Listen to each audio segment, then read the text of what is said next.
Alright, so we're starting off with Arrietty from The Secret World of Arrietty. I have this long sleeve red dress that almost perfectly matches the red dress Arrietty wears on her first borrowing mission. I pulled on my brown boots to match the characters, although these are admittedly a little more fashionable than functional. Functional. And to hold any tools or any of the borrowed items I find during my mission, my satchel, which is a green Baggu bag that I got earlier this year. I think I'm ready to go on my first mission. What do you guys think?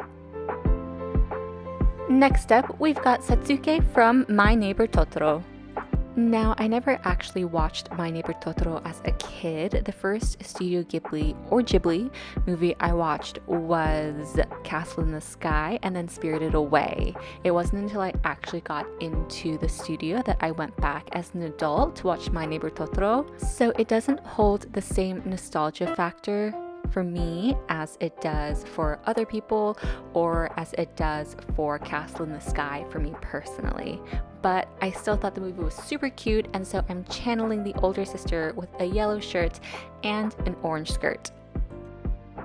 Here I'm channeling the younger sister May with a red sundress, a collared white shirt underneath that, and a white hat. My Neighbor Totoro is one of the more wholesome Studio Ghibli movies, and I would love to hang out with Totoro and the sprites, take a little nap in a field of green, ride the cat bus, grow some trees with just our minds. That would be lovely. And I read or heard somewhere that My Neighbor Totoro is to Japanese kids the way Winnie the Pooh is to American kids or English kids, which I think is totally true because I have that nostalgia factor for Winnie the Pooh the way I don't for My Neighbor Totoro. And here is an outfit inspired by Totoro himself. I stuck with the neutrals, creams, and gray tones.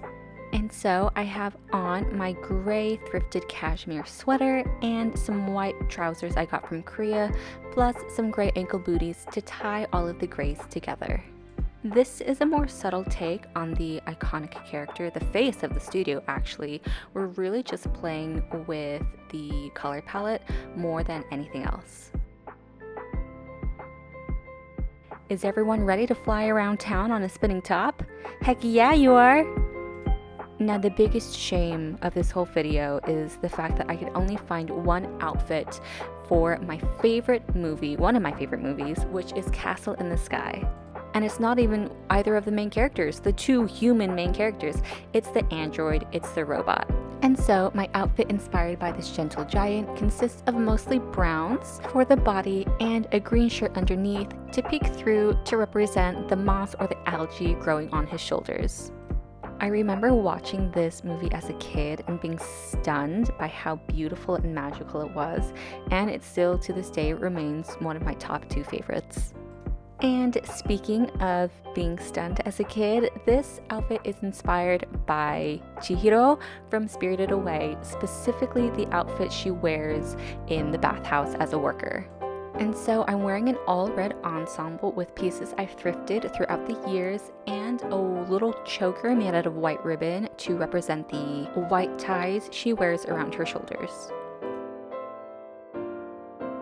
I remember watching this film as a kid. This was the second Studio Ghibli film I ever watched, and I remember I was traumatized watching the scene where No-Face transforms into a huge monster and chasing Chihiro down the hallways of the bathhouse. No thank you. It took me years, I'm not exaggerating, years to rewatch this movie again. I watched Howl's Moving Castle a little bit later on in life, but it instantly became one of my top favorites, my top 2 favorites, along with Castle in the Sky. So this outfit is inspired by Markle, Howl's apprentice wizard. And so I have on a green sweater vest, a collared white shirt underneath that, and I didn't have any red pants, and so I stuck with the orange tones and put on my pleated orange shorts. For the shoes, I chose my brown booties. And I had a blue bag picked out to match Markle's blue bag. You guys, I swear I had it. I just forgot it when filming this. But trust me, if I brought it, I would have shown you guys to complete the whole look. And now an outfit for one of the main characters of Howl's Moving Castle, Sophie Hatter. For most of the movie, Sophie wears a long blue dress with long sleeves and a high neckline. I don't have anything that conservative, so I'm just wearing the cutest blue dress I have, which is this number that has buttons down the front and a plunging neckline. I layered a white tank top underneath, one, to cover up a little bit more, but then two, because Sophie's dress has a little bit of a white frilly lace edge poking up from the neckline of her dress, and so I wanted to emulate that a little bit. I added some brown booties to match Sophie's brown leather boots and a white hat. Now I'm ready to meet a famous wizard, get bewitched by an old hag, find refuge in the wizard's house, help stop a war, and fall in love, all while trying to beat my own curse. Isn't that amazing? And lastly, an outfit inspired by one of Kiki's outfits from Kiki's delivery service. At some point in the movie, Kiki puts on a green dress with a pink apron over it, and so I decided to play with those tones and put on my green knitted shirt that I got from Korea and my favorite pink Fila shorts that I thrifted years ago. I actually considered using this outfit for Chihiro from Spirited Away because this matches the outfit she wears when she's traveling with her parents before getting trapped in the spirit world, but I decided to go with her bathhouse uniform and keep this outfit for Kiki. And this is the last outfit. Thank you guys so much for watching. If you've never seen a Studio Ghibli movie before in your life, what are you doing? Go check one out. My favorites are Castle in the Sky and Howl's Moving Castle. Very castle vibes. They're all on HBO Max, and if you don't have HBO Max, I'm not telling you or encouraging you to pirate them, but if that's what you so choose to do, then so be it, you know what I'm saying? But anyways, thanks again, and I'll see you next time. Bye!